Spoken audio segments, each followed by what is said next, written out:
Jumanne, kwa sababu Jumatatu ni sikukuu ya Mapinduzi ya Zanzibar.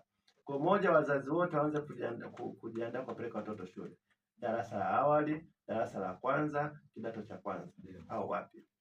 Kama anaingia darasa la awali, kidato cha kwanza au hata darasa la kwanza, hana uniform, aende hivyo hivyo, avae uniform za nyuma. Yani hata kama hana uniform aende hivyo hivyo. Mtoto aandikishwe, na nawaelekeza maafisa elimu wa wilaya yetu na wakurugenzi, na mimi nitapita na kamati ya usalama kuhakikisha kwamba watoto wote ambao wana umri wa kwenda shule waende shule.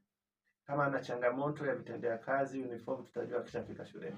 Lakini kwanza afike shuleni, aandikishwe, ajulikane ameandikishwa. Hii changamoto ya uniform nini tutajua akiwa shuleni.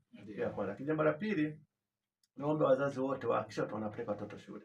Na kuwapeleka watoto shule ni muhimu, kila mzazi ampeleke mtoto shule. Yule anayeanza awali, darasa la kwanza, darasa la saba na kidato cha kwanza, na wale wanaoendelea vidato vingine na madarasa mengine. Lakini jambo la pili, wazazi wazingatie kwamba lishe ni muhimu wa shule. Watoto watakao wale shule. Tutakuwa na vikao vya wazazi vya shuleni kuhakikisha kwamba wanakubaliana ndani ya vikao vya wazazi shuleni kwamba mtoto ale ili ufaulu uweze kuongezeka. Ndani ya wilaya halmashauri ya mji Ifakara imekuwa ya pili katika ufaulu, na Mlimba imekuwa ya 3 ya 4 hivi. Kwa hiyo tunaomba wazazi wapeleke watoto shule, lakini vile vile tuhakikishe kwamba wanafuatilia mwenendo wa watoto wao na maendeleo ya watoto wanaotoka shuleni, ili watoto hao sasa waweze kuwa wanafaulu vizuri zaidi na kupunguza watoto ambao wanakaa mitaani au wanakuwa na utoro. Kuna baadhi ya watoto ambao wanaenda kucheza pool wakati wa masomo. Nimewaelekeza watendaji wa kata, watendaji wa vijiji na viongozi wa shima, madiwani, wenye vitu wa vijiji na vitongoji na mitaa, baada ya kufuatilia wale wanaona watoto ambao muda wa saa 4 asubuhi anatakuwa darasani yeye anacheza pool. Kwa hiyo nataka na sisi kama jamii tushirikiane. Na mwisho kabisa ni kipindi cha mvua. Mwezi wa kwanza mpaka mwezi wa 6 sisi tuna mvua.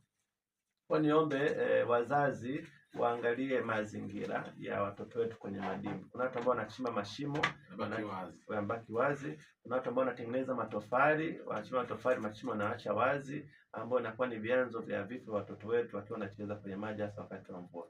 Pamoja, kila uongozi wa maeneo mengine wameshaelekea toka kwenye vikao vya nyuma wafanye utaratibu wa kuyafikia au kuweka utaratibu mzuri wa kuzuia watoto kwenda. Lakini na sisi kama wananchi kwa ujumla tuhakikishe kwamba wale ambao wanachimba na kuharibu miundombinu ya kuhakikisha wananchi wetu wanapata tabu, washukuru watoto kwa mujibu wa sheria zilizo. Kwa hiyo kwa sababu ungejazia kidogo na swala la ulinzi na usalama wa mtoto mwenyewe. Yes. Kwa hiyo kwamba mtoto anakuwa asili akacheza kwenye maji ambayo yanaweza. Lakini mwisho ni maadili. Niombe wazazi na wananchi tuone kwa ulinzi wa mtoto. Na ulinzi wa mtoto ndio usalama wake. Na mtoto ni mtoto kuanzia 0 mpaka 18 ni mtoto. Na kama ni 18 na kuendelea bado ni mwanafunzi, bado ni mwanafunzi. Kwa hiyo wanafuata wanafunzi waache wasome.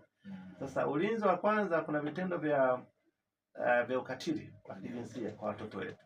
Niombe wazazi, jamii kwa ujumla, na kupitia Fahamu FM endelee kulisemea hii kama mojawapo ya ajenda ulinzi wa mtoto, na mwalike wataalamu wa elimu, wataalamu wa maendeleo ya jamii, wataalamu wa SMAUJATA waje wazungumzie kwa kina zaidi. Tuangalie watoto wetu.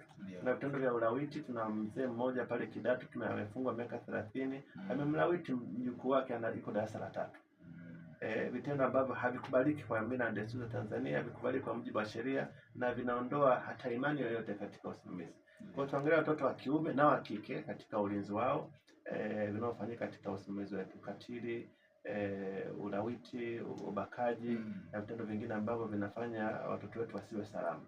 Kwa jamii kwa ujumla kupitia Fahamu FM radio mpya kabisa na kupitia kipindi cha joto la asubuhi, basi nitoe wito kwa viongozi na wananchi wote wa Kilombero, Ifakara, Mlimba na wana Tanzania kwa ujumla kuhakikisha kwamba tunalinda watoto kwa namna yote ile, kwa sababu watoto sio taifa la leo tu, ni taifa la leo na kesho. Kwa naamini kwamba kila mtoto anachangia, na ili aweze kukua lazima alindwe kwa gharama zozote.